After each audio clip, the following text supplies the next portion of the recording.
Welcome to the Elite Podcast, where we discuss business, family, and life. Now, welcome to your hosts, Mr. H. Rod himself, Henry Rodriguez, and Ryan Arditi, the SCV MVP.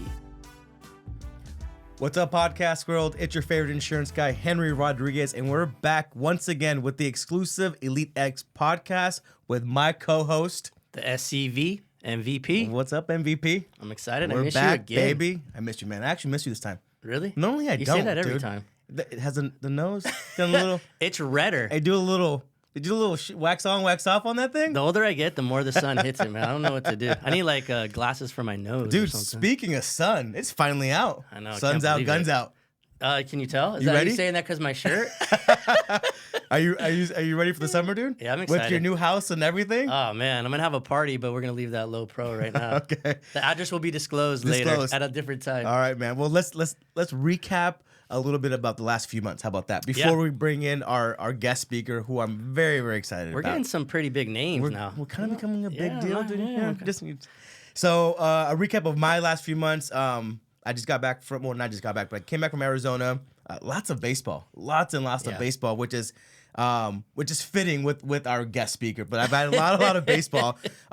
With my oldest, we play in Arizona. I actually just got back from San Diego from a Memorial Day weekend trip with him. We came in third place. Let me provide a little context behind what happened. Yeah. We were up the entire game, 5-0. Sounds like a Dodger story. No? Actually, it kind of is, man. It kind of is.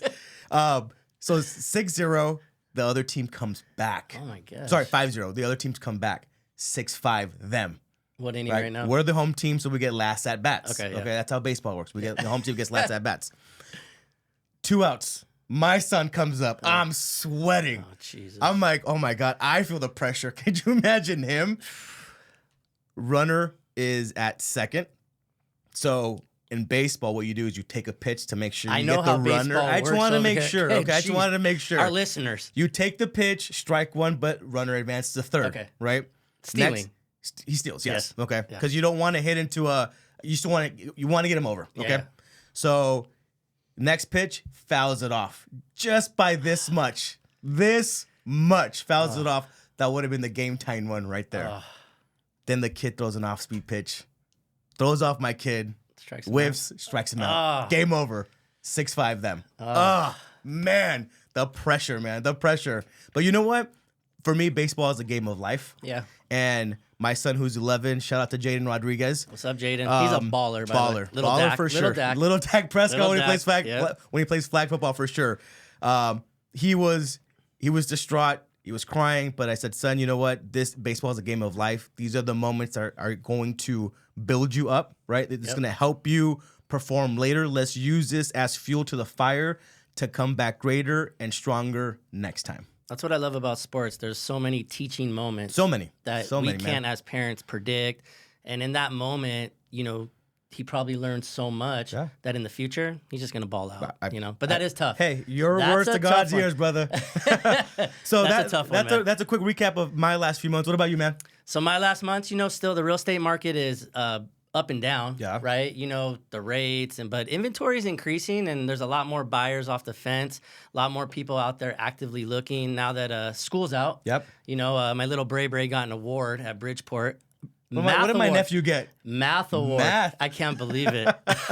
I'll ask this kid, what's 1,000,000 times 370? He tells me the answer. I'm like, what is going on over And you here? can't even do 2 plus 2, dude. Well, I'm okay there. It's when I get into division. Okay. Oh, got it. You're being very specific. Okay. But, this year's flying by. What are we in June? It's already June, man. Jeez Louise. We're already halfway through the year, man. Yeah, Let me ask you a question.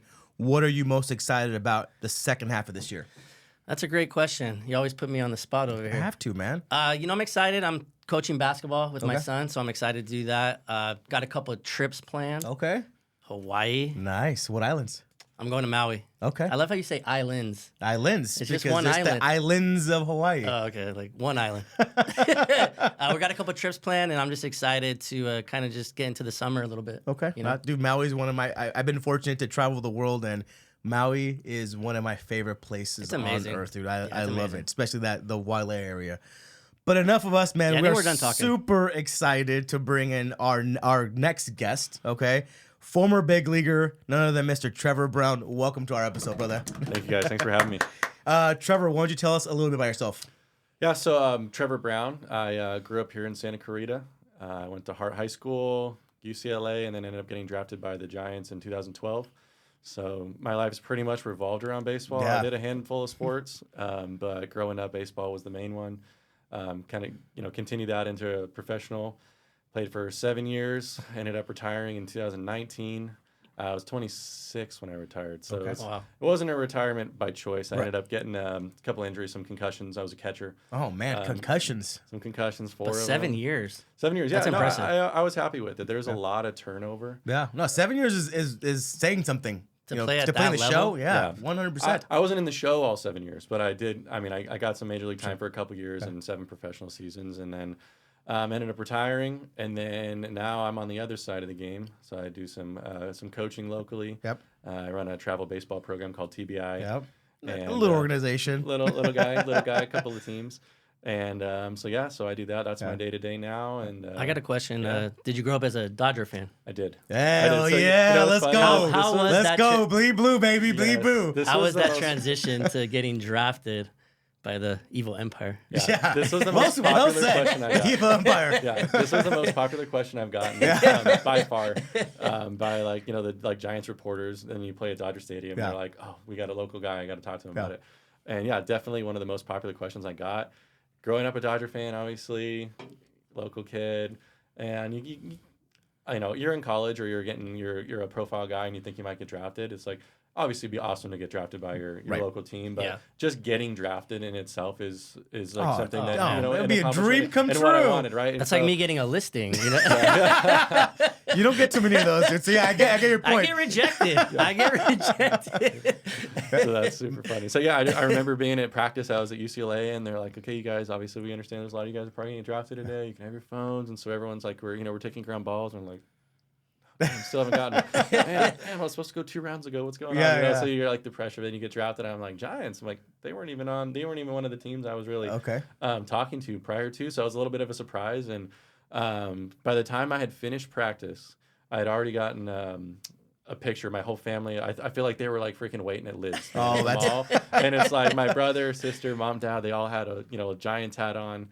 They sent me a picture. In the what a Giants bittersweet, gear. huh? See, everyone in the Giants hat. I remember the message too was funny. It was like, not the team we were expecting. Gonna be a little weird. Is that from mom and dad? I love that. I love that. But obviously they were super stoked for me. And, I love that. Dream come true. But yeah, it was interesting. I know they had the same thought too. Like, man, this is kind of weird. We used to wear in blue. All of a sudden we're in orange. Now it's ugly ass orange and black. Yeah, we don't want to talk about that. How was that feeling of like that anticipation of actually being drafted by a major league team? Like you said, it kind of dream come true. It's what you work, I think a lot of these kids, just especially kind of going back to the coaching now, like if I ask some of like our 8 and 9 year olds, like, what do you want to do?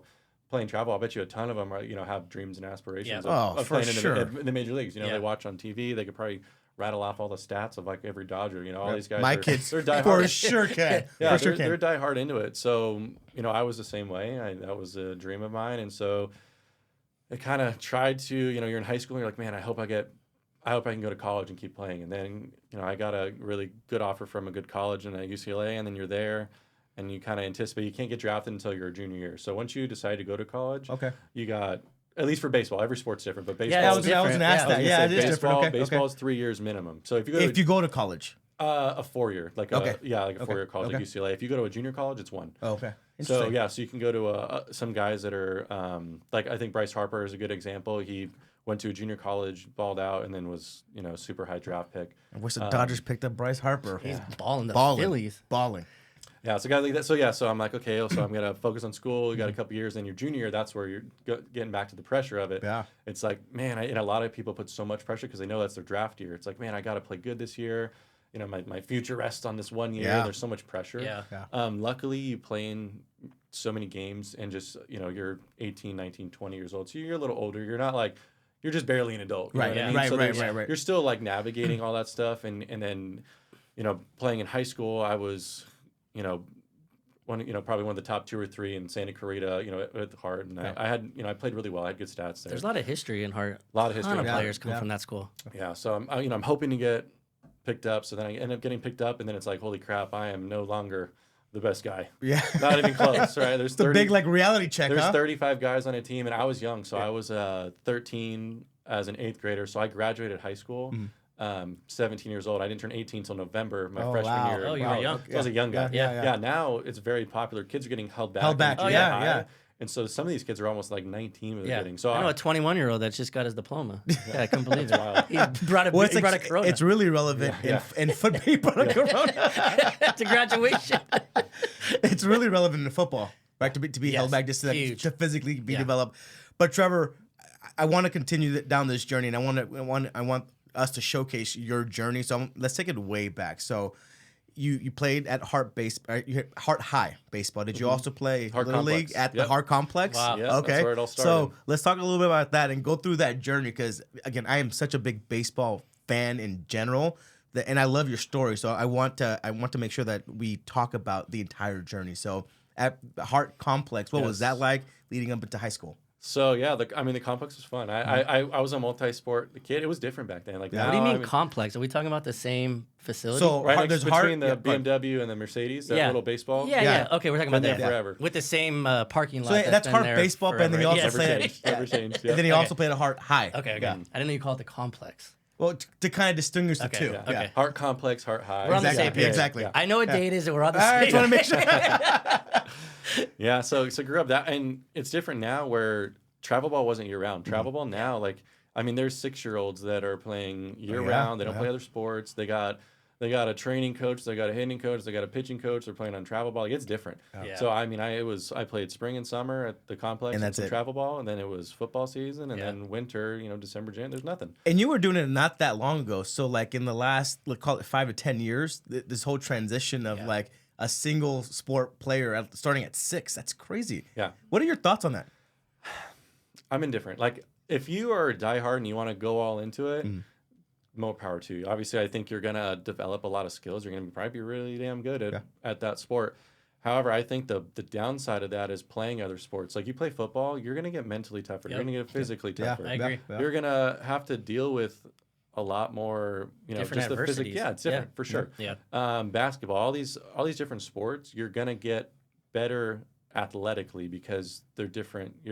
Football, it's push, it's tackle. Yeah. You got to be strong, you got to be quick. Physically. Basketball is jumping, there's quick cuts. In baseball, it's kind of a little bit of everything. But it's a lot of rotational stuff. Sure. So I am a huge fan of, especially football. Like, if I could take 3 months off out of the year in the fall when football is, and I'm like, dude, go play football. All of you guys, there's no baseball, go play football. I'd be all for that. I think they come back, and I have a lot of kids that do that, and they come back. And I'm like, holy crap, 3 months? Damn, dude. See a difference, huh? Yes. Yeah. Seriously. With the even speed, the agility, guys. Yeah, so I think I'm all for that. And I think it's good. I think you're seeing from professional baseball all the way down a lot more injuries, too. Yeah. A lot more injuries. You're going year-round, throwing. And so, obviously, these kids are getting stronger, but I don't think their bodies are ready to be that strong. Right. Yeah. Throwing-wise. Right. You see a lot of arm injuries. It's like, oh, my 12-year-old's got to take 4 months off because his Tommy John, like he's got his elbow. That's elbow issues. crazy. Yeah, that's 12. Yeah, that's too much. So that's the downside of it. I think you're seeing more injuries now, and I think you're losing some of the benefits athletically of playing other sports. Okay. Yeah. So what about burning out too? Right. That's for sure. And burning right? out, for sure. Yeah. So it wasn't like that. So I did some baseball, then I had some football, then I had some time off, then baseball, football, time off. It's good. And then it wasn't really until high school where I really just like I'm doing baseball. Yeah. But even at the younger levels, I think I'm one of those guys that, God gave me a lot of athletic abilities. I think I was. Henry wishes God gave him some ability right now. It gave me a hard part. So I do truly believe that I was given some definite athleticism, some gifts, and I was really good from the time I started. And what I tell another question I get a lot is like, what's the difference between the big leagues and AA and college and high school and this and that? Yeah. You get to a certain level, like I think high school a little bit, but when you get to college, where I said it kind of gets to this even playing field, everybody is good at that level. When you get to that level, everybody is good. And even in high school, what separates the kids there is like, you're going to have these guys that are good athletically. They're given a lot of gifts, but do they have the same work ethic as the kid that's not as good? That's like, damn, I want to make the high school team. Man, I want to be a starter. So when you get that combination of, I'm going to be the best on the field no matter what, plus some God-given talent, those are those guys. Yeah. So it's really hard to be like at the top of the totem pole, let's say, and still want to work as hard as you can. Because when there's something to fight for, when you're not a starter, or when you don't feel like you're the best, you're just like, okay, I need to get to this certain level. So when you're already there, what's there to keep pushing you, right? And if there's no one there to push you. And I had a guy, so my high school team, kind of circling back to some of these other guys, right? I had a guy that I grew up with. We played travel ball against each other. I was a shortstop on our travel team. He was theirs. His name was Devin Rodriguez. Okay. He's a coach out here actually locally too. Oh, is he? Okay, cool. SoCal Bandits, 12U. So we've totally, yes. Okay. I've if seen, you saw yes. him, you would recognize him. Yeah, I've seen the logos, I've seen the jerseys, yes. He went to Cal. I went to UCLA. Okay. We grew up. We were rivals. We played together in high school. And like, now we're like fighting for that starting shortstop spot. And so we did a good job. I think a lot of what pushed me is having a guy that was really good caliber with me, right? It's like we both had the same goals. We were focused on baseball. We knew what we wanted, and we were doing the extra work. We wanted to put in that time because we knew that we're good now, but I still want to be the best. And we competed against each other. We're on the same team and pushing each other. Yeah, we push each other. Yeah. So I think a lot of that was because of him. I can't genuinely sit here and say without somebody like that pushing me and competing with me that either of us would have gotten to the levels that we got to. I think that's hard. It's really hard to do it on your own. Sure. It's really hard to do it on your own. So we talk about that all the time. Surrounding yourself with people, the right people, like-minded people to kind of uplift you, motivate you. You have to. And compete against. Yeah. Right? You kind of need that. What's the saying? What's that saying and how it goes? Tell me your closest 5 friends and I'll tell you who you are. Yeah. Right? Yep. That says a lot about somebody. So at Heart High. Yes. So talk to us about some of your teammates and maybe some of your fondest moments playing at Heart High. So I got some big name guys that I played with over there. So let's name drop. Let's go. Let's name drop. So we got Devin, who I just talked about. Elite exclusive. So Devin played professional baseball. I went to Cal, played professional baseball. Trevor Bauer, who obviously everyone knows Trevor. We grew up, same thing, Heart Complex against each other. Wow. Heart High School way back together. to Heart Complex. Wow. Oh, yes. Okay. Yeah, so we're the same. So he's a year older than me, but we played the same level. Like I said, I was younger, played up. Okay. So we played the same level there. I like how you threw that in. We're the same. You played up. My bad. Yeah. So we, high school, same thing, and then we went to UCLA together. That's really cool. Okay. And so you guys grew up together, basically. I mean, we had the same journey as far as where we played. Okay. Did he have this stuff in high school like he did? So like he does now? Trevor put this like Texas baseball ranch. There's I think he put on the map. Like he was their guy. He was a pretty good baseball. He was a shortstop. He was a position player. Was he really? He was another guy. Yeah, another guy that wasn't like he wasn't just a they call him a PO, pitcher only. Yeah. He was not like that when freshman sophomore year. And he wasn't even a guy that was like that you would expect. Oh, Trevor. He's probably on varsity as a freshman. Like it wasn't him. Yeah. And so he was there. Ended up sophomore. I don't even know if he was a sophomore on varsity, to be honest. I can't remember. But he went to this like baseball ranch where they worked like velocity. He had this weird. We joked and it was like a cattle prod. Like it has these weights on the end. He's like shaking and he's doing all these things, and you're watching going like, what the hell is this guy doing? Yeah. And he did like the medicine balls where he's throwing, and like for our area, like he put all that stuff that's insanely popular now, like on the map. Really? Okay. I feel like I've heard, especially for our area. Yeah, I mean, you hear all kinds of stories about Trevor Bauer. Yeah. Trevor Bauer, right? But one of the good things that I've heard about him is his work ethic. Yeah. No one. I don't. I genuinely don't know somebody that works harder than him. Wow. Like he is in the top 5 easily hardest workers that I've been around. Yeah. Now the way he does it, it's his own thing. Like how we talked about being around other people to push you. Yeah. Not him. Like he is. You don't want it. Yeah. You're no, not he doesn't need anybody. Correct. Is what you're saying. Right? Okay. He's He is stay with us, Ryan. Yeah. Stay with us, dude. self-motivated. I gotta bring him in. And I'm honestly not sure how much he shared of his own story, but he would go to the Glen Park and he brought a bucket of balls and he'd throw a long toss into a fence. Like him. On his own. No one to tell him, dude, dad's not say, hey, let's go do this, or coaches. On his own. And I remember riding my bike to my buddy's house and there he was throwing long toss by himself. And then at UCLA, he had we have our team lifting, team conditioning. Mm-hmm. I'm not sure if it was what's called a stipulation or one of his deals that he made. Like he was on his own program. He had his lifting, his conditioning. It was his own program while he was there. Wow. And I'm assuming even into professional, like I got to imagine you do that in high school and college, you probably do the same program. Yeah. It's probably keeping his routine, you know? Yeah. But like I said, one of those things, you cannot take away that guy's work ethic. He is awesome. Hard worker, and that's why he's, I think, obviously had the success that he's had. Right. Yeah, so we got Michael Montgomery, another big name.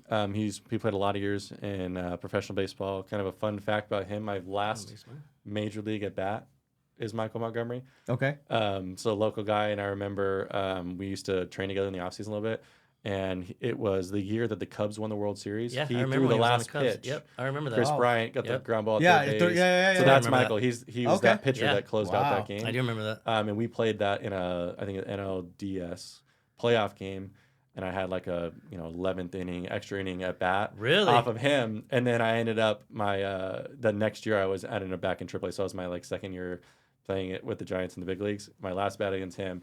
Didn't throw me one freaking fastball. It was like a 10, 12 pitch at bat. Not one fastball, this guy. And I remember I immediately went in, and we ended up losing that game. And I went right to my phone. I was like, bro, really? Really? And he's like, you think I was going to let you beat me on a fastball? Like, no way, man. So he was there. A year below me was Patrick Valleca. Pretty long playing career up and down in the big leagues with a handful of teams, Rockies, Orioles. Didn't play with Shields. Played against James Shields, but he was before me at Hart High. And then, hope I'm not missing anybody. Tyler Glasnow. Small time. Yeah. Tyler Glasnow. Just real average guy. Real average guy. Yeah. He's doing all right. I forget him, and he was a couple years below me. But he's, so those, let's say, between 2009 and 2012. Wow. 2008, 2012, those 5 years, 5 big league guys out of the same school. That's huge. So it's cool for the program. And you got to play with all of them at Hart. Correct. Right. And then bits and pieces. Let's talk about that real quick, and then let's talk about your time with Bauer at UCLA also. Sure. So Glasnow, Bauer, Hart High, like what was that? What were those dynamics like? Yeah, fun. It's you got guys that are like that, and they were talented even in high school too. Yeah. Trevor was obviously a stud. He ended up going to UCLA. Yep. Tyler's a little bit different. He grew like 7 inches his like junior year. He went from like average to like this. He's huge, monster. Right? Yeah. He's a big guy. I think my brother's good friends with him, so I'm pretty sure he wears like a size like 17 shoe. Guys, he's a basketball player. Basketball player playing baseball, and he was not like Trevor, where we kind of like progressed and like out of high school, it's like, oh, this dude's gonna be he's gonna be what he is now. And he kind of grew into his body a little bit. I think he was supposed to go to Portland, ended up getting drafted by the Pittsburgh Pirates, I think in the 7th round. Yeah. But he was probably mid-80s, maybe high 80s, but they call it projectability. So they look at you and go, okay, I like your mechanics. I think that in a couple of years with some work, you're gonna be really good, right? Yeah. So the Pirates took a chance on him, and holy crap, obviously this dude's turned into he's a top tier pitcher in the big league. 100%. What is it about Hart that produces all of these? That's great MLB question, athletes? Ryan. I'm on fire today. Kind of. Okay. I'm on fire. No, but I mean, there's so many that come from this. I'm not gonna say small town, but there's a lot. What do you think that's from? There's a lot of good baseball in Santa Clarita, man. There's a lot of guys that have been through other programs. Golden Valley's pumped out a big leaguer or two, I know. Okay. Golden Valley High School? Yeah. Oh, okay. Valencia has had quite a few. Okay. Yep. I'm sure I'm going to miss some. I hope I don't miss any. But I know for sure there's guys. Keston Hura was a guy out of Valencia.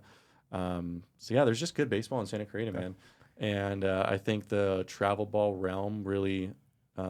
you could see it. And so I actually just had a conversation. I have some 14-year-old boys that I had for 4 years, and they just had their first day of high school camp. And I'm like, what'd you guys think? Yeah. And they're like, it's so different. It's so different, man. Because a lot of there's only 3 or 4 kids that play travel ball in every team because everyone's split, right? There's only like 2 or 3 travel ball teams. There's like 7 high schools, so they all split, and they're like, some of these guys, like, they've never played before in their camp, and so it's different. And so, everyone gets like spread out a bit. So I think travel ball, these kids that are playing early, they're getting really good coaching. I think the younger travel ball, I think that's where they're really developing. You get into high school, I don't think there's as much development in the high school programs. Like, I don't think I could sit and say like I am where I am today because of my high school experience. That's just me being blatantly honest. That makes sense. There's not a lot of development. you know, a lot of the coaches they're not getting these fat paychecks. I think they make $5,000 a year to coach over there. And so to get a really $5,000. Wow. Okay. Mm-hmm. Is it because you're thinking it's the development need isn't there because everyone's getting it from a younger age? I just don't know if you're getting like guys that are really insanely talented or have these crazy resumes that are willing to do a job for $5,000 a year. Sure. There's that too. Yep. Yeah. They're probably getting recruited somewhere else. A lot of them are teachers as well. They have jobs within the city. Yeah. So I going back real quick to Glass now, because I think that our parents need to hear this. So you're saying that he wasn't like a top tier guy in travel or high school, like maybe not even in college. Like, because what I see now is like with parents, you know, they're 8, 9-year-old, 10-year-olds are like, oh, it's all or nothing right now. Like this is gonna define this kid, right? Old, and you're talking about Glass now, who like was 50-50 all the way through college. But like, I guess my point is, and if you could share this, is like it's not the end all be all, you know, between 8 and 12, right? Would you agree? No, there's so much difference. So I, you know, just from my own experience, you see these guys that are small. Right, you have these kids that develop early. Like, notice how he looked at you. You say like, you see these kids that grow and they develop at like 12 years old, and you're like, this kid's a beast. Right, He's gonna be like the best player ever. Right. And all of a sudden it's like 14U, and then the entire rest of the team is caught up. Exactly. Or even like they're not even the biggest kids anymore. Right. So I think everyone develops at different stages. Sure. And I think going back to what we talked about earlier, that like work ethic. Right. So if you're always that guy that's like the tallest, the biggest, whatever, early on, those kids that are smaller, they're putting in the work. Yep. Right. They're putting in the work. Yeah, that chip on their shoulder, right? Many of those kids end up being the ones that are the best players when it comes down to their like junior, senior of high school. Right. Colleges can't even recruit. They're not even allowed to reach out to you. You can do your own stuff. You can send emails, but as far as college stuff, they can't even contact you until halfway through your junior year. Wow. You know, watching Glass now pitch, doesn't he pitch like he has a chip on his shoulder still a little bit? Yeah. Right? He just like, he feels like he comes in there and he has that chip and he wants to win like every pitch, you know? Well, that's a sign of those like elite athletes, like in any sport in general. Like if you're not willing to do anything possible to win, like winning is everything, the goal, right? Winning is the goal. And that's something that I talk to a lot of the younger guys about. I'm like, guys, oh my gosh, like give me some effort. Like, what are we out here for? You know, I'm like, what are we doing? I'm trying to instill this like, you know, I got a really good question that they asked me when I got to college. Didn't hear this till I got to college. They said, do you hate to lose or do you love to win? And I'm sitting there going, that's a good one.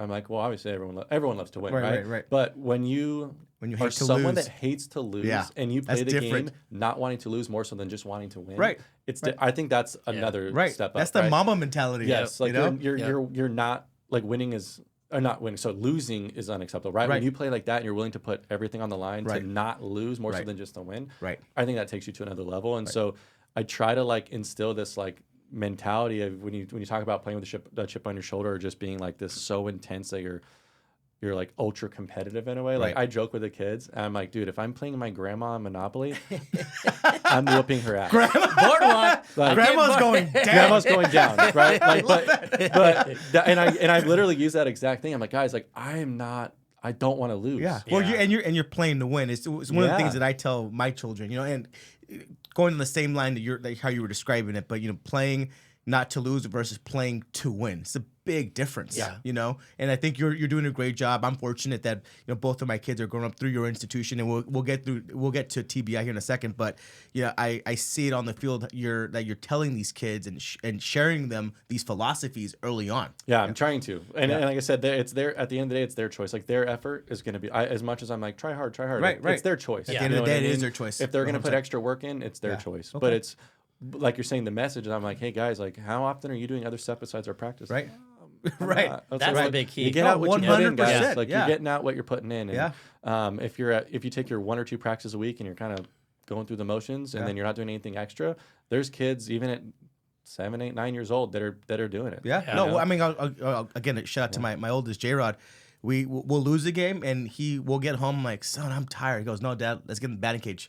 And I'm like, all right, man, let's do it. Yeah. You know, because he's playing to win again. You know, he has that fire lit after that loss, and I love that about him. You know, he wants it more than most kids. And those are the kids that are going to have that success. Those are the ones that are going to get to the next level because like you can't teach that. Like you can't that work sit in a car. You cannot teach the work ethic.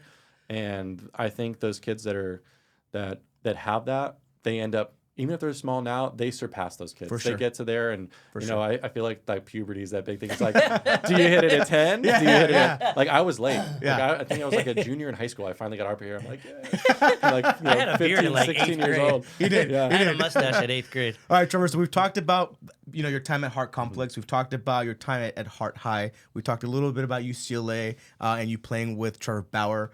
I hate to say it, but let's talk a little bit about your time with the Giants. You got drafted, you played with them. What was that like, actually making to the show and that experience? So the journey of minor leagues to the big leagues is another question I get a lot. Yeah. It's like, so you get drafted and everyone's like, oh my God, like that's amazing. And then that's where the real mental grind. Yes. Like that's where it starts. So minor leagues, you get paid nothing. Yeah. It's different now. There are a lot of stuff they've done now that they've changed, but it's $1,200 a month for 5 months. Wow. It's That's nothing. it. You pay for where to live. So, I remember being in Sacramento in AAA, and I was making $2,200. AAA is $2,200, so it doesn't go up a lot. It's not like you get these giant raises when you go up levels. Right. And my rent was like $2,500. So I'm making less than what my rent is. Wow. So you're losing money to play, right? Yeah. And all in hopes that you make it to the big leagues. Right. And then it's like, bam, here's $600,000. Right. Yeah. Right. So it's you know what you're working towards, but very few people end up actually like making it to the big leagues. I saw a cool stat. When I looked at it, it's more than it is now. I think it's like just over 20,000 have ever played in the major leagues. Wow. 20,000. That's crazy. And I think what little people, especially our viewers, I feel like what they don't know, and please, Trevor, correct me if I'm wrong, I feel like baseball is one of the hardest sports, if not the hardest sport to crack, because you get drafted and you're excited, but there's a lot of guys that get lost in the minor leagues. There's a lot of levels. People don't understand how many levels there are. Yeah. People think it's single A, double A, triple A. There's 4 single A's. Right. Oh, there's 4. See, I didn't know that. Single A's. Yeah. There's Okay. rookie ball. There's short season, which usually the college guys that get drafted, it's a half a season. So the draft is in June. So it's actually probably coming up here pretty darn quick. Yep. And then that from June, let's say 15th through September, it's half a year. And so they call it short season, but that's the second level. Sure. And then there's low A and there's high A. Wow. So there's 4 single A's. Most of the time, most guys get weeded out in those first 4 levels. Right. So to put into perspective how many people are in each organization, there's usually 25 guys on a roster. There's 6 minor league levels. So there's 4 single A's, double A, triple A. Mm-hmm. So let's see my math. So 150 guys. Right? Is that right? 25 times 6? That's a lot. Yeah. Is that right? Yeah. Okay. We'll call Bray and you do the math. Yeah, I did the math. Do the math Let me get him on the phone here real quick. so there's 150 guys in the minor leagues. Yeah. And there's 25 in the big leagues. So there's 175 guys in every organization, and every year they draft 40 kids. So every year there's 40 guys getting cut. Wow. You know what's Every crazy year. about baseball too? Let's say you're in the AAA or single A, and you hit a slump. Right, you're doing great all year. You're doing good. Good and old you hit that, slump in you hit the baseball. slump, and the slump you don't really know when you're gonna get out of it. Mm-hmm. But then you have people looking at you, right? The general managers. How do you fight through that? I just feel It's tough, man. Yeah, I've that's been a in tough- some slumps, bro. Yeah. I have battled it. I had an entire season. Really? Yeah. So the year I came down from the big leagues, I had 165. So, I mean, horrible season. Yeah. And that was like honestly the toughest part. I don't think I've ever gone through anything like that even since. Like that was the toughest 5 months of my life for sure. In that time, I think I was like in the upper half of like, they call them like quality at bats. So if you make like solid contact, you work a 3-2 walk or whatever. Like I'm in the top half of my team in quality at bats and like exit velo and like that, and I'm hitting the worst by like 40 points. So like tons of balls that I'm just barreling up, out. I was at the point I was putting cash in my pocket to give to the first. I'm like, bro, if I get a hit today, this $20 is yours. Like I was doing That's some insider. everything. Anything. Baseball is like crazy superstitious. Yeah. Like, there's no 100%. sport Yes, that's more 100%. superstitious than baseball. 100%. So it was tough. It was tough. Yeah. So you see a lot of stuff on like mental health. I wasn't to the point where I was like struggling that way, but I'm like, I'm gonna get cut. I'm gonna get released. Yeah. I'm 24 4 years old, and what the heck am I gonna do with my life? And so when you're saying that, like, you're fighting for your job. Yeah. Like, you go fighting day for to your day, life. you show up at the field. It's like at any point you can get sent home. Yeah. So if someone's doing really good behind you, like, it's really hard to focus on yourself. There's a phrase they say control the controllables. Yep.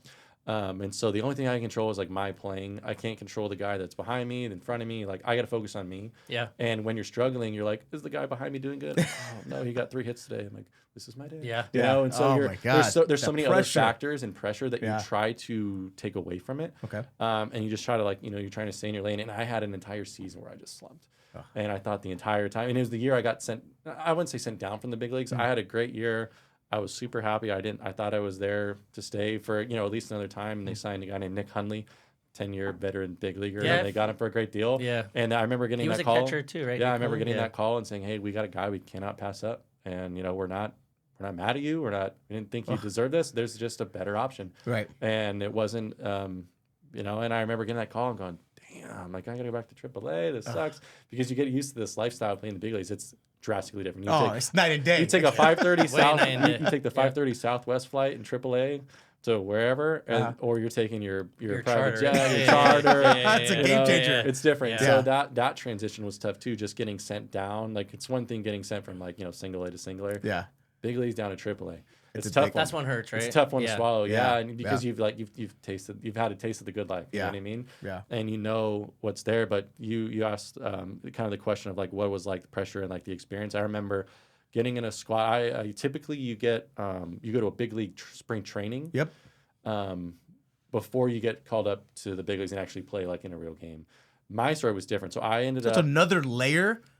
What they call you not up as necessarily another layer, but typically if you're, like, a prospect. So I wasn't a guy that you see, like, oh, he's on the top 5 prospects in the Giants. Okay. Like, that wasn't me. I got drafted in the 10th round. I was a guy that kind of always went under the radar. Like, I had good stats. 10th round's pretty good. Isn't there like 100 rounds? 40. 40 rounds. Yeah. That's pretty good. It was like, it was pretty good. It was good. But I wasn't like one of these guys you see, like a Paul Skeens that give $8 million to, and he's in the big leagues in 6 months, like something crazy like that. I was, you kind of have to go through the levels. And I had an injury. There was an injury in AAA while I was in single A. And I was playing in San Jose. He was in Fresno, so hour and a half drive. And I remember they're like, hey, you're going to AAA. I'm like, what? And I didn't even feel like I necessarily, like, earned it. I was playing good, but not to where I'm jumping 2 levels, right? And so they're explaining, like, hey, you're young. I was 21. And they're like, you're young, you're going to go. You're probably not going to play. You're there as the backup, right? This guy got hurt. The normal backup's going to be the starter. You're going to go watch. Go learn, talk to these guys, get some experience. And it was like the 3rd inning, bam, breaks his thumb. You're in there. I wasn't even a catcher at the time. When I first got drafted, I was a utility guy. I was playing second base, middle infield. Kike Hernandez over here. Yeah. So I wasn't always a catcher. Okay. All of my stuff going to before UCLA, every scholarship offer I had was pitching. Wow. Okay. And I only caught my senior year. So I got seen catching Bauer on a Wednesday. He went to UCLA a year early than me. He kind of graduated early. Yeah. But he stayed back, for like 2 months and would just pitch to us once a week. Like, there was like 3 guys that even had a chance of hitting him. And Savage's UCLA coach came just to watch Trevor. They wanted to watch him pitch. And I went, homer, double. He got me out damn near every time. Yeah. And they happened to come the one day I had a good day against him. And they're like, hey, who are you? What teams are you on? I'm like, oh, I did the area codes here. I did this. I did that. And they're like, really? And I'm like, yeah, I was there. But I was, like I said, I was kind of an I wasn't this big flashy. I'm 195 pounds now. I was like 155, 6'2". I was a stick. You're a stick. I was a stick. And so I wasn't a guy that you look at and be like, yes, I want that guy. But I was a good baseball player, right? So I had value, but it wasn't that big body that these kids are now.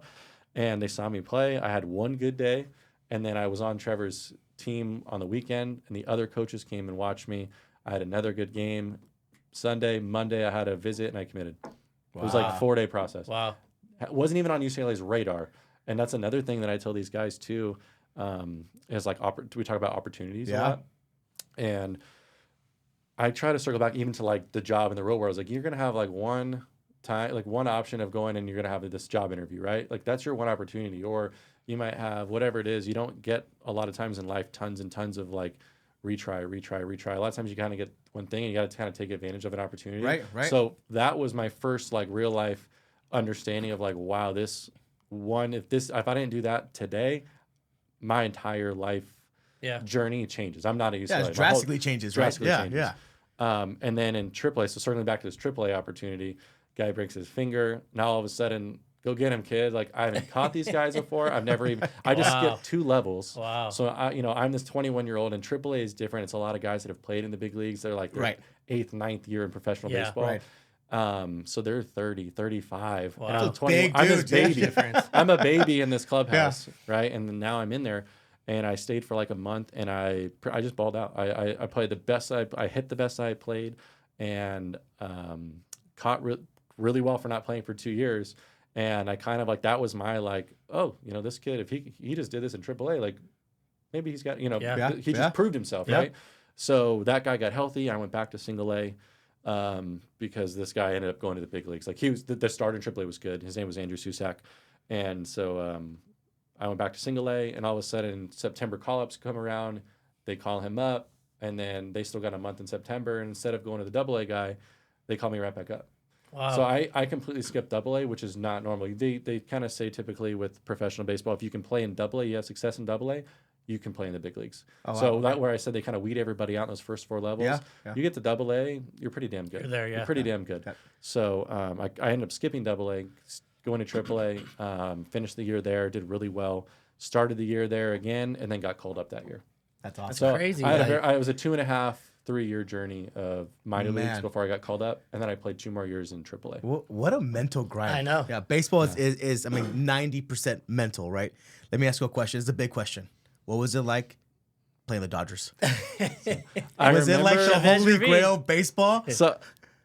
Dude, yeah. So playing at the Ravine. Sure. You're playing in Dodger Stadium. That's you crazy. grow up watching games there. You have guys that like I said, I was 23 when I got called up. So I'm playing against guys that are like, big name guys. I think my at bat, my first game against the Dodgers was Greinke. Wow. So I'm I'm facing Greinke. An absolute stud, by the way. Yeah. And that was my first like really big hit. Yeah. So I got called up September. We're playing, and we're at the situation we're in at that time. We lose, we're out. We're like out of the wild card race, and so. So they called you up for the playoffs, or for in September. Yeah. So that last month of the season, a lot of times they'll call guys up. Yeah. So let me provide some context. Hold on. Hit me. So I know this is playoff baseball. You're on the Giants, playing the Dodgers at the Ravine. For a wild card spot. Greinke's on the mound, and you're hitting? This in particular for a wild card spot. Oh, my God.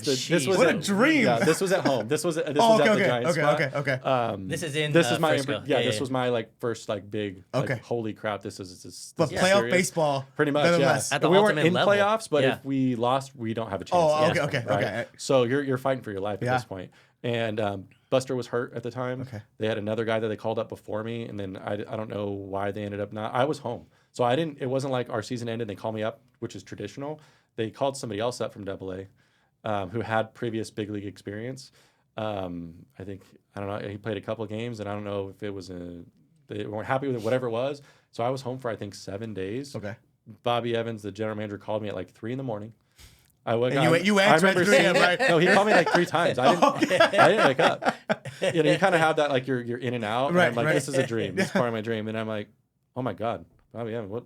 So I answer him, I'm like, hello. It's still partially in and out. Like, is this real life or not? And he's like, Trevor, you ready to go in the big leagues? And wow. I'm like, Just like that. Just like that. Wow. And I was like, yeah, this is real. And he's like, yeah, this is real. And I'm like, yeah. He's like, I need you on a 9 o'clock flight. And I'm like, okay. Wow. So I remember getting that call. I was living, so I came home. And that day, and I ended up having a place in Texas, but I'm living with my parents in Santa Cruz here at this time. So I remember I'm like, I run into my parents' room, I wake them up, and scare my mom half to death because I'm running there at 3 a.m. And that was I vividly remember that. That is telling awesome. Them, what an experience. Packing up, didn't sleep. My mom didn't play that day, but I remember getting there. So again, circling back. So usually you play at a big league spring training before you go to the show. You're just for that season. Is that kind of like a rehab start when they do like rehab starts for pitchers? Kind of in a way. So everyone goes to spring training, but they have like big league camp. Yeah. And there's like 50 guys. Okay. And then everybody else is at like normal minor league spring training, right? Yeah. So usually after a couple years, like you're one of those top 50 guys, right? You go to big league camp, but I wasn't even one of those guys at this point, right? So I got called up to AAA, and that year, like I wasn't even really on. I was young. Like I still had 2-3 years before I even had a shot at this, right? And so I just went and played really good. And then that spring training would have been that's September, and then February you go to spring training, right? And typically they bring those top like 50 guys, and then they make their like 25-man roster from spring training. Everyone else that doesn't make it goes back to the minor leagues. So usually you get at least one big league spring training under your belt before they call you up. But I everything really was fast tracked for me at that last like, little bit. So I remember stepping onto the field, going to like batting practice. I've never met these guys. Wow. I knew who they were. Yeah. I didn't know, but I had never met any of them. So I walk into the clubhouse. I'm like, "Hi, Buster. Hi, Brandon Crawford. Hi, so and so." Yeah, how was that? I'm like introducing myself. Was Buster just like a normal? Everyone was great. They were cool. That's another question I get a lot is like, "Hey, how were these guys? Yeah. How was Cueto? How was so and so?" They always want to know about these guys because you see them on TV, but it's hard. You don't know them, right? So you get that a lot. And I caught the second day I was there. I caught a guy named Mike Leake, and I've never caught him before. I've never caught any of them before. So I'm in a big league game. Yeah. That's a big deal. Like having that chemistry with your pitcher, right? Well, you have none. I don't know what his ball does. Right. What pitches he has. Yeah. Hey, what do you throw? Yeah. Slider. Yeah. Okay, let's do this. Signs. They don't know me. Like there's like pitchers. They have their guys. Like like Barnes. Right. Yeah. Like there's guys that there's their pitcher. Oh, I know. Yeah. That's my catcher. Yeah. Yep. He might be hitting 120, but that's my catcher. Yeah. Right. So there's like that. Right. And so you build chemistry and a relationship with the pitchers. Like I never met any of them. Wow. So these guys are thrown to this 23-year-old kid who's never caught it before. Literally before the game, they're like, in a must-win game. Yes. Oh my! It was wild. Oh my god! It was wild. And you got a hit. So I got my first hit was in San Diego. So we played at home. Then we went to San Diego. Then we came back home, and then that's when I played the Dodgers. So it was like our, probably my 5th game. Let's say. That's freaking awesome. What a story! I was 0 for 6. Got my first hit in San Diego. Okay. And then came back, and then so I say my first like that big experience. It was like a 2-run double to right center off Greinke. Oh. Then we took the lead, and then there's like video, and I'm like, let's go, at second base. And I feel like I've watched that game. And I was you know like, what I mean? And That's awesome. so that was like my first thing. You could see everyone on their feet cheering, and I was like, I made it. Yeah, that was like, that's awesome. So that was like my first cool experience, and then I remember like squatting behind home plate. And you've seen that video of Adley Rutschman? I totally have seen. Yes, I had the same thing. I'm like sitting just there like and looking around because I'd never even been to the field before. So I'm sitting there going, wow, like. How impressive! I'm here. Is that? I'm here. I did it. Like your lifelong dream. They fly your parents out. I don't know if a lot of people don't know that. So the teams typically fly your family. Like your first game. Who do you want to come? Yeah. That's cool. That's so awesome. You get called up. So my mom, dad, brother, like my family flies out. So they're in the stands, and so it's a cool experience, man. But yeah, mine. I kind of have like a little bit of a different story. It's not like your typical. This dude's amazing and played for 2 years. He's top pick, called up. Everyone knows your name. Like, I was a nobody. Yeah, but you grinded and you made it. Man. I mean, to me, that's what's awesome envious. about. I'm envious, brother. I'm envious. Yeah. Wow. No, we can talk forever about that. Trevor, what a great story, man. And Howard, before we wrap up this segment, we can't leave without talking about. Yeah, like I said, I sarcastically said your small organization TBI, which is not such a small organization here in Santa Cruz. It's actually a big deal. Could you please tell us a little bit about kind of your inspiration as to why you started TBI? Yeah, so it's probably different than you would expect. I was one of the few people that, when COVID hit, I benefited from it. Mm-hmm. I feel like there's a lot of people obviously struggled through it. I benefited from it. I'm a realtor. We benefited. We benefited. So I remember I retired in 2019, so it hits in 2020. So at that point, I actually thought I was still playing. I had offers from other organizations for like minor league camp, but when I sent my medical history and they're like 4 concussions, liability, bam, bam, bam, and I'm like, oh my god, what am I gonna do? I'm gonna call my agent, and he's like, well, you want to play indie ball? I'm like, hell no, I'm not gonna play indie ball. And I'm like, am I done? And he's like, dude, they won't take your stuff. Like, I think so. So it was like, where were you getting the concussions from? Is it back when they used to catcher? No. Catching. But the rules have changed for catching. I had a backswing, a big old Dominican dude, bam, to the back of the head. Oh, okay. Gave me a concussion. I had foul tips just off my mat. Guys throw 100. Okay. 100 miles an hour. You don't realize how hard that hit you. And then I had a freak accident. A bee flew into my mask right before the guy released the ball, and I'm freaking out. Oh no! Ear hole. Lost half my hearing still. So that was a weird one. Yeah, my right ear. Wait, hold on. Weird. Hold on. That is the weirdest story. You're catching. Last inning, last game of spring training. I'm not even in the game at this point. I'm in the bullpen because you play half the game in spring training. Okay, There's 2 guys. You play half, and the other guy plays half. So they're like, Brownie, go warm up. the closer, so I'm down, boom, boom, boom, boom, boom, and then all of a sudden he's like, all right, one more, and like lifts, like it's like kind of like a just last pitch, and it's like, and I just freak out. Right, I'm not expecting it. It's on my face, and I like trying to turn, and I try to get out of the way. I try to bail, and I literally turn, and I have a 2-piece mask, so it's a backwards hat like I'm wearing. Yep. And the is exposed. So I just try to bail and get out of the way, and freak accident, straight to the ear hole, knocked out. Bad. That was a bad one. It took me a while to pass the concussion protocol to get back on the field after that. So just kind of got out of baseball, not by choice, really. I was 26. I was young still. Got it. And didn't think I was going to be done. So I'm overnight. I'm done. And so I'm like, well, that's why so I moved back here to Santa Cruz. I had a place in Texas. That's where I lived in the off season. Got it. And I'm like, what in the world am I going to do with my life? So I don't know if you actually knew this. I did real estate. That was the first thing I did when I got out. Oh, really? Nice. I didn't know this though. Yeah. I was with Keller Williams for a year. You should be proud, right? Look at this. Welcome to Elite. So I was so it's surprising. So I did that for a year. I actually had some success in it. I think I did 6 deals my first year. That's pretty good. And I'm like, this is cool. More than Ryan already. So I kind of they had like a mentor program, I think. Yeah. So I didn't have the Keller Williams I wasn't out on here? a team. Yeah. That's cool. So I was on a team. So I was kind of like self-taught. I had some questions. I'd call them up. So it was cool. So I did that, and then I had a batting cage in a gym that I had for myself that when I train, and so I I bring everything home. I throw it all up. And I'm like, well, maybe I'll do some like lessons in the meantime, make a little extra cash on the side. And then bam, COVID hits. No team sports, no high school sports, no travel ball, no nothing. And I'm in my backyard. Wow. So people are, it's like a month or two goes by and everyone's like, what do you think about, can we do some lessons? Yeah. Kind of, low key get in. And so I went I was doing like 9 hours a day of lessons. Wow. So I had like 15 kids coming to my house daily, 6 times a week. Wow. So you're raking it in. I really was. Screw real estate. I was gonna say, if you want a partner on real estate here, I'll help you. So I ended up, it just blew up. It blew up. Wow. But on it, obviously I had and I came back to Santa Cruz because it's like, people know me here. I had a little bit of a name because I just retired from professional baseball. So people kind of knew me. It helped with real estate, kind of your circle of people, your sphere. Yeah. So that helped a little bit. And then all of a sudden it's like, oh, this dude's doing lessons.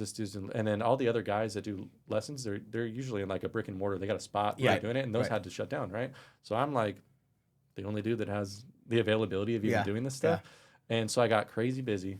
And I started doing lessons, met a lot of like really awesome families. And there was a family, the Visconti family. Okay. And their kid ended up get cut, whatever you want to call it. He wasn't playing travel ball for his team anymore. And the dad's like, you think you'd ever coach? And I'm like, I'm not opposed to it. Not opposed to it. So I ended up, we tried to start a team. We were god awful.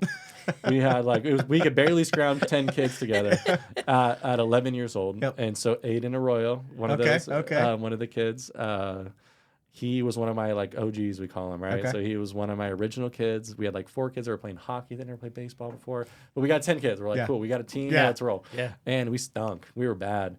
But we ended up within 6 months. This is 11U. So this team is 11. Then I started. Which is where your Seth is at right now, right? Yes. So he's 11U, so same age as him. So that's when we started. And a couple months go by, kids start to get a little bit better. We play some other local teams, and they're like, man, we kind of like what you're doing over there. Like, is there a spot for me maybe? And so there was, I hate to say like poaching, because I wasn't actively going and like, you want to play for me? You want to play for me? Yeah. But if they reached out, I'm like, come to a practice. Check it out. And I've always kind of been like that. And so kind of overnight, we got 4 or 5 really good baseball players. And all of a sudden, it's like, okay, we got something. We got something. And so that in particular team, we took to Cooperstown a year later. They go 10-0. They win the entire tournament, which is like I didn't go thinking like we're the best ever. We're gonna win this tournament. I'm like, we're good. I'm thinking like we might go 4-2 in bracket play, and maybe we'll make a push. Who knows? And then they just played out of their minds. I think we hit like 54 home runs in 10 games. What? 54. Wow. Yeah. So at 12, the fields are small. So I heard that about Cooperstown. Fields are small. So they're used to playing on like 240. Could Henry and I hit a home run out of these parks? Absolutely. I sure could. I don't know about you. No. You could? I can't. So that team ends up. This was my only team at the time, right? So we take a year and a half basically. We go to Cooperstown. They win the whole thing, and it's like that team put TBI on the map. For sure. Yeah, right? That's awesome. And That's so awesome. we come home, and everyone in Santa Clarita that knows is in the travel ball realm. Right, it's right. like, no way. They're all hitting you up now. Yeah, and so I'm like, well, let's have another try. Let's see if we can form another team. Yeah. And I had 54 kids come out. Wow. Which is a lot. If you can get 5 or 6 to come out. So you mentioned you had 10 the first year, just getting 10. Over 50 kids come out for one. It's not like it's 9 through 14U. It was 13U. So it was that team. I was like, maybe let's start another team at this level. 54 kids. Wow. And going to Cooperstown, period, is a big deal for youth baseball. 12 and under is a big, big deal. For example, my little Mason, who plays on one of Trevor's teams, we're even now at the 10U level, getting ready and gearing up for Cooperstown when he turns 12. Right? And that's 2 years from now. Right? Yeah. Jaden, my older one, he's 11, has been getting ready for Cooperstown. That's still a year out. So it's a big deal. And let alone to win it all. That's crazy. It's huge for youth baseball. Yeah. How many teams in Cooperstown to compete against? Typically, the tournaments are between 50 and 80. Yeah, that's a lot. Yeah, so it's a lot of teams. Yeah, it's a lot of teams. That's a lot. Yeah. And how many teams now do you have with the TBI? So it fluctuates every year. So the 14U kids, 14U is the last year that they play travel baseball before they go to high school. So I had 7 teams. Wow. And then just as of June 3rd, so as of Monday, 2 of my team, I had 2 14-year-old teams, and they all just went to high school. Yeah, right. So That's 20, awesome. So 23 families that I've had for 3 or 4 years all just went to high school. And so I was like, I don't feel like I'm a super emotional dude, but we had a team party, and I'm talking about the kids and the experience, and I'm like, it's and I started getting emotional because it's every day I saw the same families, the same kids. You built a community between 2 and 4 times a week. They become part of your family. Yeah, they are. They really are. My wife. Her license plate's Mrs. TBI. I see. Wow. She feels like she's as much of a part of it, as me, and so. It's my job, but at the same time, there is a connection. I see these families 2 or 3 times a week, every week, because it's year round. And so you do develop, emotions and attachments to the boys. Yeah. And, the big reason why I kind of did, obviously it got popular in the programs. We have some good teams, and there's some draw to the program and stuff. But the coaching side, there's the playing side, and then the coaching side. The rewarding part is seeing the progress they made from 11U to 14U. Yep. And the hilarious part was seeing the pictures of them at 11 and seeing the pictures of them at 14. I was like, oh my gosh, these are babies and these are men. Yeah. And so, but it's really rewarding to see the growth from the kids. And I think that's the main goal is I tell the kids, the program is to get you to make your high school team. I can confidently say that every kid that plays travel ball in the program will make a high school team. That's awesome. Right. That's and awesome. So that's the goal of it. And that the biggest frustrations for me and everything is because I'm so ultra competitive. I'm hard. I'm hard on the boys. I'm not a dad out there. Because you know what it takes to get to that level. Little Johnny, it's okay. You struck out 3 times, but here's a participation trophy. I don't have. I get that. a lot of those. And I can attest to that. I know exactly. I've seen it, but in today's world, I think that's needed, man. I honestly do, because it is not here, come here, Timmy. No, it's when it gets to the real world, when you're trying to make it to the show. Yeah, there isn't any of that, right? You need that hard nose, that tough love. Yeah, and there's a line I'm 32 now, and I don't want someone yelling at me, but at the same time, you're 9 years old, and someone's getting tough on you, and there's a certain level of expectations I have with the boys.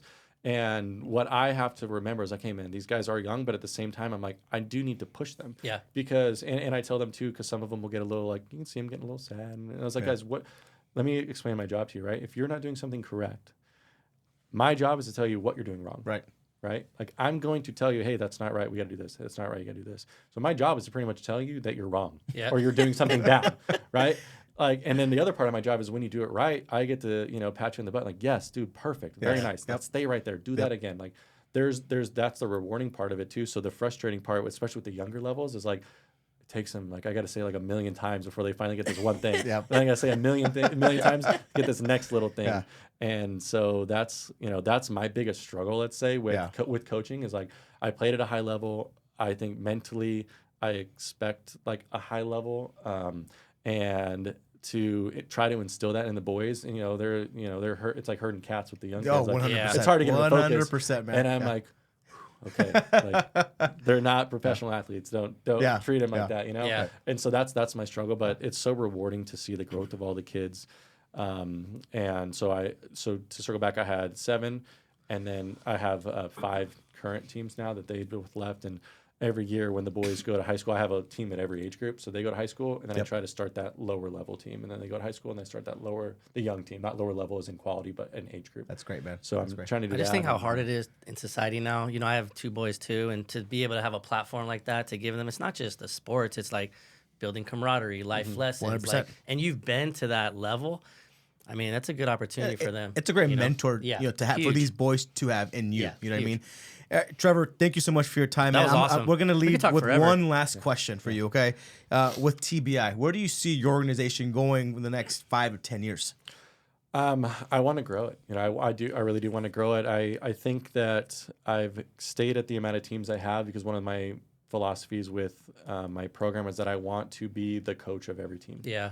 A lot Keep of times there's some really big programs that have 20, 25 teams, and like the main dude that like runs it only coaches like, a couple, maybe the oldest team or whatever it is. So they work with a certain part of it. They're not at practice. Like they're making all the money, but they're doing just a little bit of work. And one of the things that I initially did it because I wanted to draw kids in, right? I was like, I want to be a high quality coach that I'm going to be able to actually coach your kids. Like you're not paying me and getting a high school kid that's never coached before. I wanted to be part of all the programs. As I've expanded, I try to be everywhere as much as I can. And I'm even with everybody, but I try to be at every practice. Like that's where they develop, and that's what they're. So I would love to grow. The hard part is finding people that I trust. Like, okay, this is a great coach. I feel comfortable leaving you in their hands. He can run everything. I don't have to babysit him, stuff like that. So dream is to just grow and be this big program. I want to be like the premier Santa Clarita program, right? Yeah. I don't go and like look in the valley and try to go. I want to be like Santa Clarita's the talent's program. here. Yeah, and there's tons of, like you said, plenty of guys that have made it to the highest level. Plenty of guys out here. And I want to, be that. And I see, I don't plan to like leave anywhere. I really want to continue that and grow the program and find more quality coaches and just touch a lot of these kids' lives. And like you said, be their mentor. I consider myself their coach. And most of these kids like friends, like they text me, they call me, like they want to like almost hang out and stuff. So that's kind of building a generation for the future. You know what I mean? I want to, and that's the coolest part. And that's why I think I was emotional when talking to these kids because I'm like, I'm not gonna see them anymore. Yeah, they're in high school, they're gone. And I'm like, dude, these are my guys for 4 years. And so I want to have that. And Mason's team was 9 when we started, and the youngest team I ever had was 11. Wow. Right, at least that I saw all the way till high school. And the cool part is I'm really hoping to say, I'm like, man, if these guys were able to develop. And they were, that 14-year-old team was ranked 1 in the state for a while. My current 12-year-old team was ranked 1 in the state on power rankings for a while. And it fluctuates up and down, but to be there at one point is pretty cool, right? Yeah. And so I want to hopefully have these teams and develop the kids and be a tough love and hold them to a standard, but at the same time want the kids to know that they can confide in me and trust me as like a mentor, not just a coach. Like I want to be a different, I want to be available to them in however they need me and help them progress as like young men at the same time as baseball players, right? There's so many life lessons to be learned in baseball. So many. And I feel like I'm doing a disservice as a coach if I'm not trying to grow the person as well as the player. That's awesome, man. That was amazing. Well said, brother. My gosh. Said. Love what you're doing out here, man. You're homegrown. Amazing. You're made in SCV, and I love that, man. All right, Trevor, thank you so much for your time. Co-host, sign us off, brother. That was amazing. I feel like we could talk forever. We could, man. We're at an hour, but the man's busy. Elite, we love you. We appreciate you. We are officially. We're out. We out.